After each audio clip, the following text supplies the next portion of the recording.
Merhaba boğalar, Ocak ayı gökyüzü günlerimize hoş geldiniz. Sevgili boğalar, Ocak 2026'ya adım atarken gökyüzü hem içsel hem de dışsal anlamda geniş bir ufuk açıyor. Bu ay hayata daha büyük bir perspektiften bakma ihtiyacınız artıyor.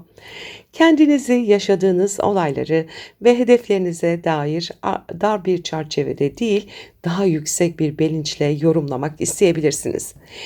Çünkü Oğlak burcunda buluşan Güneş, Venüs ve Mars sizin 9. evinizde, yani inançlar, yaşam felsefesi, uzak yolculuklar ve akademik alanla ilişkilidir. Bu kavuşum size hem bir yön hem bir amaç hissi kazandırıyor. Şimdiye kadar yalnızca nasıl sorusuna odaklanmış olabilirsiniz ama Ocak ayı boyunca neden sorusu ön plana çıkıyor. Hayatınızın yönünü, yapmakta olduğunuz işin anlamını, yaşadığınız deneyimlerin size ne öğrettiğini sorguluyorsunuz ve bu sorgulama sizi daha güçlü bir vizyona taşıyor. Mars burada kararlılık verirken Venüs sizi yeni insanlarla, farklı kültürlerle, hatta uzak diyarlardaki fırsatlarla buluşturabilir. Eğitim, yayıncılık, akademik çalışmalar veya uluslararası bağlantılar açısından bereketli bir süreç başlıyor. Ancak bu dönem aynı zamanda inandığınız şeyleri savunurken biraz fazla katı ya da keskin konuşma eğilimi de gösterebilir. Düşüncelerinizi paylaşırken karşınızdakinin de farklı bir gerçeklikten geldiğini unutmayın. Oğlak'taki bu güçlü toprak enerjisi sizin elementinizle uyum içinde. Bu nedenle Ocak ayı genel anlamda sizi destekliyor. Fakat gökyüzünde bazı gergin açıların yarattığı dikkat alanları da var. Merkür Yay burcunda ilerlerken Balık burcundaki Neptün ve Satürn'e de kare açı yapıyor. Bu durum özellikle finansal konularda, ortak gelirler, miras ya da yatırım alanlarında netlik ihtiyacını vurguluyor. Parayla veya güvenle ilgili bir konu sisli olabilir, bir anlaşma ya da bir söz duygusal olarak sizi etkileyebilir ama mantıksal olarak soru işaretleri barındırabilir. Bu etki altında duygularınıza fazla güvenmeden hareket etmeniz gerekiyor. Başkalarının vaatlerine, özellikle de finansal veya duygusal anlamda sizi bağlayan sözlere karşı daha temkinli olun. Merkür-Neptün kareleri her zaman yanlış anlaşılmaların ya da eksik bilgilerin habercisidir. Bu yüzden net bilgi almadan karar vermemeye çalışın. Jüpiter ise Yengeç burcunda geri harekette Ocak ayı boyunca zihinsel anlamda sizi geçmişte bağlantıya geçirecek. Aile ilişkileri, kardeşlerle olan bağlar, iletişim tarzınız. Bu konularda eski kalıpların farkına varabilirsiniz. Belki çocuklukta öğrendiğiniz bir düşünce biçimi artık sizi sınırlıyordur. Bu farkındalık iletişimde yeni bir sayfa açmanızı sağlayabilir. Duygusal zekanız yükseliyor. Artık sözcüklerin ardındaki niyeti de sezebiliyorsunuz. Uranüs ise sizin burcunuzda, yani Boğa burcunda geri harekette, bu ayın en derin alt temasını oluşturuyor. Değişim artık kaçınılmaz. Siz isteseniz de istemeseniz de hayatın bazı alanlarında eski düzen artık işlemiyor. Uranüs sizin kim olduğunuzu, neye değer verdiğinizi yeniden tanımlıyor. Bu dönüşüm bazen huzursuzluk hissi getirebilir. Çünkü boğa doğası değişimi yavaş yaşamak ister. Fakat bu süreç sizi özgürleştirmek için ilerliyor. Kendinizi daha farklı ifade etme isteği, alışkanlıklardan sıyrılma cesareti taşıyor. Uranüs'ün Balık burcundaki Satürn ve Neptün'le kurduğu destekleyici açılar var Ocak ayında ve bu değişimin yıkıcı değil, bilinçli ve yaratıcı biçimde ilerleyebileceğini de gösteriyor.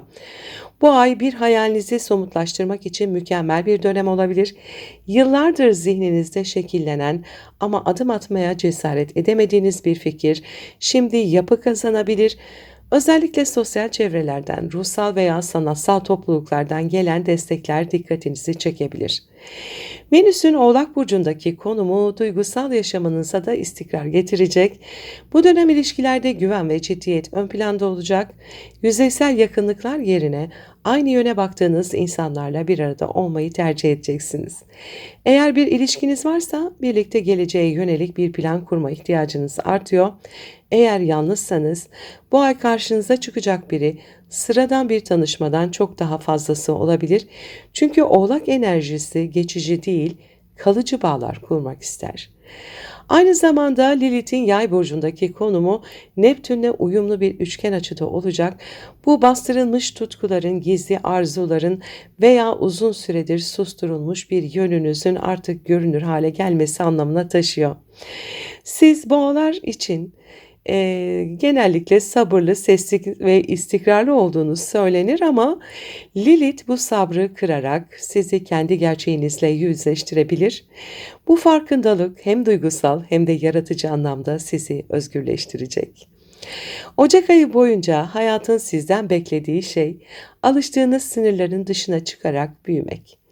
Oğlak enerjisi size uzun vadeli hedefler verirken Uranüs yenilenmeyi talep ediyor.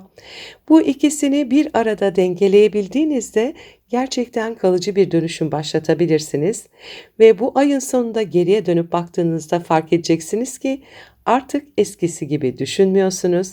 İnançlarınız olgunlaşmış, hayata bakışınız derinleşmiş olacak.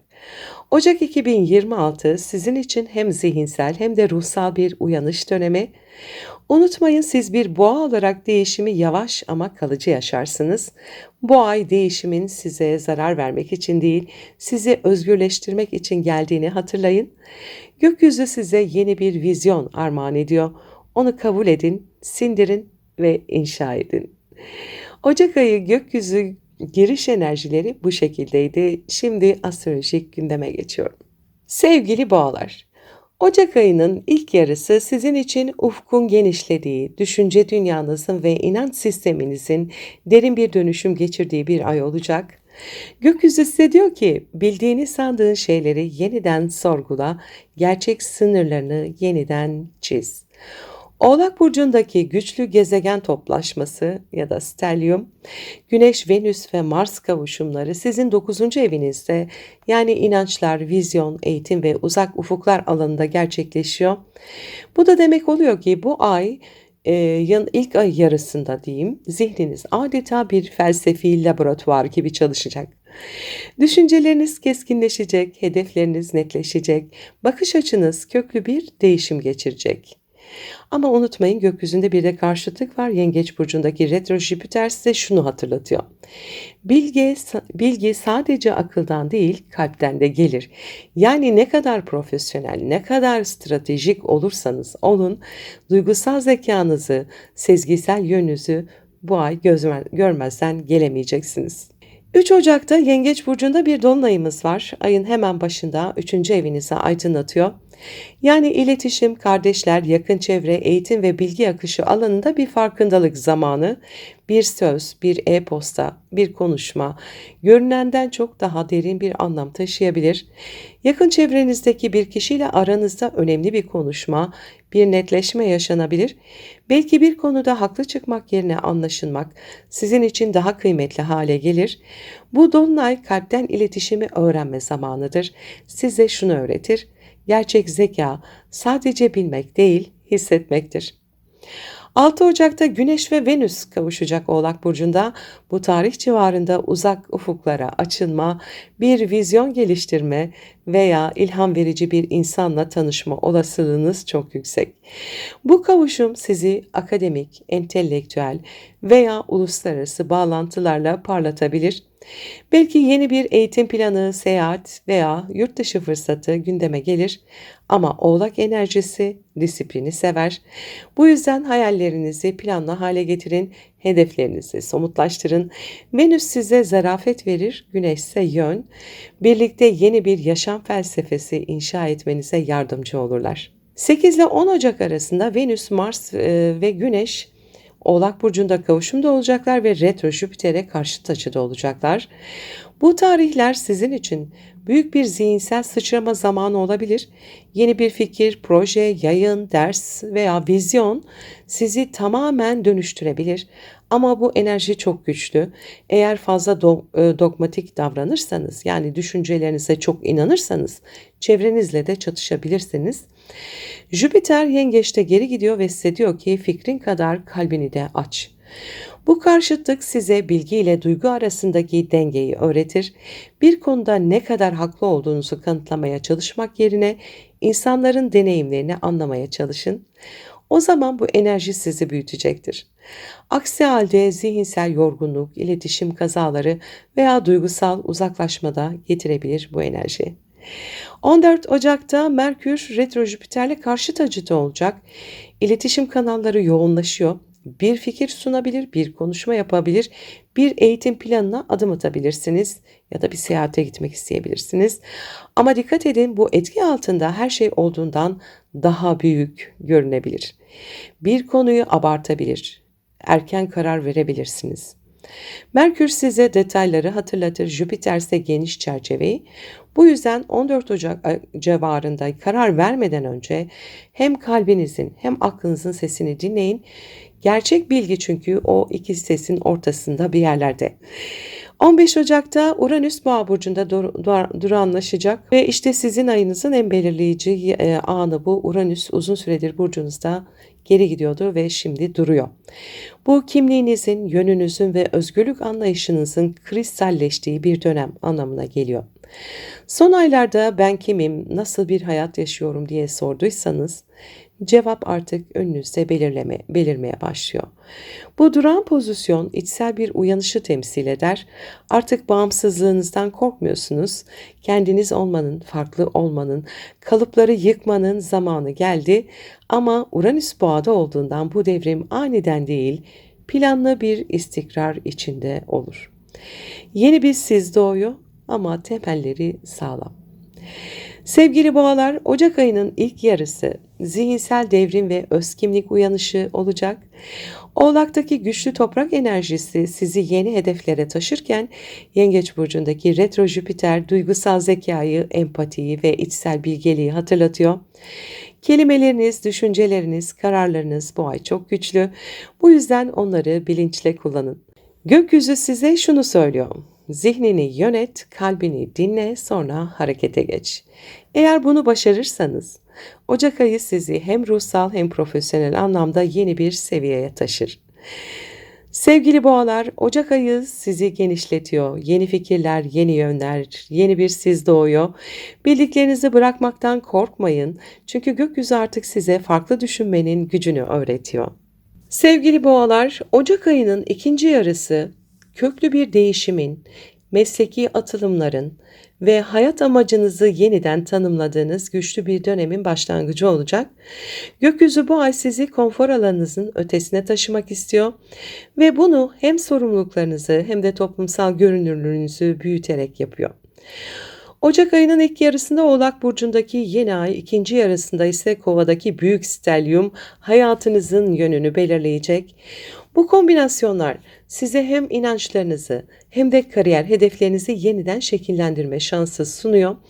Kısacası Ocak ayının ikinci yarısı ben kimim, neye inanıyorum ve bu dünyada nasıl iz bırakmak istiyorum sorularını yüksek sesle sormaya başladığınız zaman olacak. 18 Ocak'ta Oğlak Burcu'nda bir yeni ayımız var. Ayın dönüm noktası 18 Ocak'taki Oğlak yeni ay olacak. Bu yeni ay sizin haritanızın 9. evinde.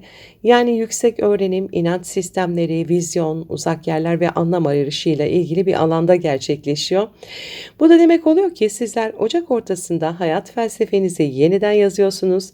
Yeni bir eğitim sürecine başlamak, yurt dışı bağlantılı işler yapmak, akademik ya da spiritüel bir alanda kendinizi geliştirmek isteyebilirsiniz. Birçoğunuz için bu yeni ay dünya görüşünü değiştiren bir kırılma yaratabilir. Merkür ve Mars da aynı gün Oğlak Burcu'nda kavuşuyorlar. Zihinsel enerjinizi oldukça artırıyor. Fikirlerinizi eyleme dökmek, yeni bir plan başlatmak, bir projeyi hızla ilerletmek isteyeceksiniz. Ancak dikkat edin, bu kavuşum aceleci kararlar da getirebilir. Özellikle yasal, akademik veya uluslararası konularda detaylara önem verin. Temkinli planlama zaten size her zaman kazandırır. Bu dönem istisna değil. 17 Ocak'ta Venüs Kova burcuna geçiyor. Yeni aydan hemen önce Venüs'ün Kova'ya geçişi ise Odak noktanızı kariyerinize çevirecek. Venüs burada sizin haritanızın 10. evini parlatıyor. Yani toplum önündeki imajınız, mesleki itibarınız ve başarı arzunuz öne çıkıyor. Patronlarla, üstlerle, otorite figürleriyle ilişkiniz bu dönemde belirleyici olabilir. Venüs'ün etkisiyle kariyer alanında sevilme, destek görme enerjisi artıyor. Yaptığınız işler fark ediliyor. İnsanlar sizi daha fazla takdir etmeye başlıyor. Ancak Venüs Kova'da bireyselliği de vurgular. Bu yüzden kendi yönteminizle ilerlemek isteyebilirsiniz. Sizi kalıplara sokmak isteyenlerle çatışma riski de var. Diplomasi ve özgürlük arasında denge kurmak bu dönemin anahtarı olacak. 20 ile 23 Ocak arasında bir zirveye çıkış dönemi var. Kova burcunda stelyum var çünkü. 20 Ocak'tan itibaren gökyüzü büyük bir değişim başlatıyor. Biliyorsunuz Venüs Kova burcuna geçti. Arkadan Güneş, Merkür, Mars ard arda Kova burcuna geçecekler ve haritanızın 10. evinde bir stelyum oluşturacaklar. Bu yılın en güçlü kariyer enerjilerinden biri. Sizler için bu profesyonel bir doğum anı gibi. Kariyer yönünüz değişebilir. Yeni bir ünvan, statü veya görev devreye girebilir. Bazılarınız için bu enerji uzun süredir verdiğiniz çabaların görünür hale gelmesini de sağlar. Diğerleri içinse tamamen farklı bir yön çizmek, bir işi bırakıp yenisini başlatmak anlamına da gelebilir. Güneş'le Plüto da 23 Ocak civarında kavuşacaklar. Toplum önündeki kimliğinizi dönüştürecek bu. Artık eskisi gibi görünmek istemiyorsunuz. Sizden bekleneni değil, gerçekten inandığınız şeyi yapmak istiyorsunuz.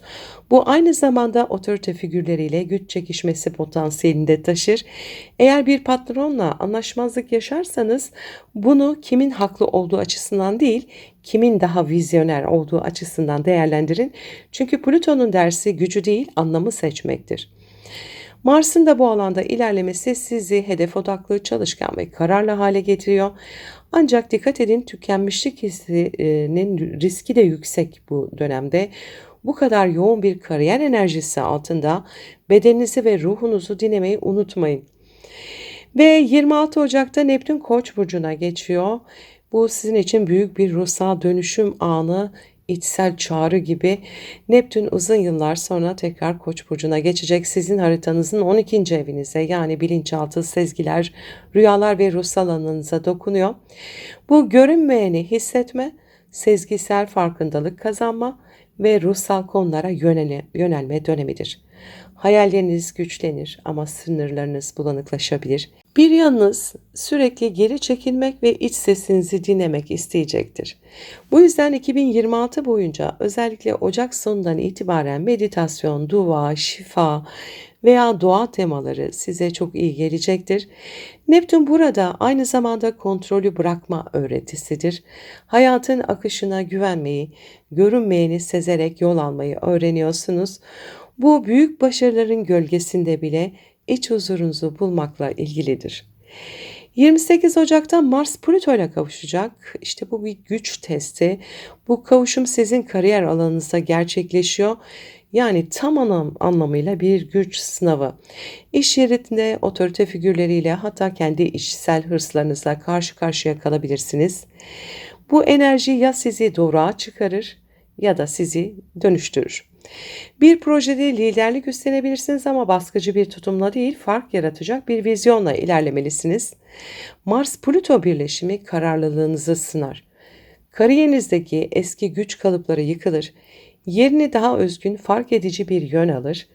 Bu dönemde rekabet yüksektir ama siz sabırlı kalabildiğiniz sürece kazanan olacaksınız. 29 Ocak'ta Merkür ve Venüs kavuşacaklar. Bu ayın sonunda gökyüzü biraz yumuşayacak. Merkür ve Venüs'ün Kova burcundaki kavuşumu İş ilişkilerinde barış, anlaşma ve uzlaşma getirecek. Bu kariyerinizde diplomatik fırsatlar ve estetik dokunuşlar anlamına gelir. Yaptığınız konuşmalar, sunumlar, sosyal medya açıklamaları veya profesyonel imajınız bu dönemde dikkat çekecektir. Birçok boğa için bu tarih emeklerin takdir edildiği veya övgü alındığı bir döneme denk gelebilir. Sevgili boğalar, Ocak 2026 sizin için hem profesyonel hem de ruhsal bir dönüm noktası. Oğlak yeni ayıyla vizyonunuzu belirliyorsunuz. Kova stelyumu ile statünüzü güçlendiriyorsunuz. Bu topluma ne sunduğunuzu yeniden tanımladığınız, imajınızı güçlendirdiğiniz bir zaman yapmanız gereken şey cesur ama sabırlı olmak. Kariyer hedefleriniz için doğru müttefikleri seçin. Bazı eski dostluklar geride kalabilir. Bu doğal bir arınma süreci. Neptün de Koç'a geçecek ve size içsel bir sessizlik çağrısı yapacak. Ruhunuzu susturarak değil, dinleyerek büyüyün. Unutmayın, asıl güç görünmeyeni fark edebilmektir. Sevgili boğalar, Ocak 2026'da gökyüzü sizden hem vizyonunuzu hem yönünüzü büyütmenizi istiyor. Bu ay kariyerinizde yeni zirveler, ruhsal olaraksa derin bir uyanış sizi bekliyor. Dışarıda güç, içeride huzur. İkisini dengelediğinizde kendi kaderinizin mimarı olacaksınız. Mutlu, umutlu, huzurlu bir Ocak ayı geçirmenizi diliyorum. Sevgiyle kalın.